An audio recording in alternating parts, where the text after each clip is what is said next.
mga par, meron tayo dito MIUI. Ayan, so kung makikita nyo, ito yung unang video natin dito na naka big bulb. Ayan, so may-ari na ito mga par. Ayan, si Nino mga par.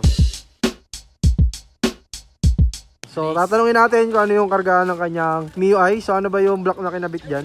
Ano lang to, JBT na black 59, tapos Yolak na cams 6.3, tapos stock ilalim, gawang DK tune. Ano sukat ng head niyan? Ano lang, stock head lang. Scam head daw yan mga par. So ito yung kanyang motor na MIUI. So ang bumuo nito ay si DK Chun mga par. So ayan ang owner ngayon dito sa MIUI mga par, si Nino. Let's go. Par, ito yung MIUI na 59 big bulb. So titesting lang natin saglit. Ito 59 big bulb. Ayan, gawang DK Chun.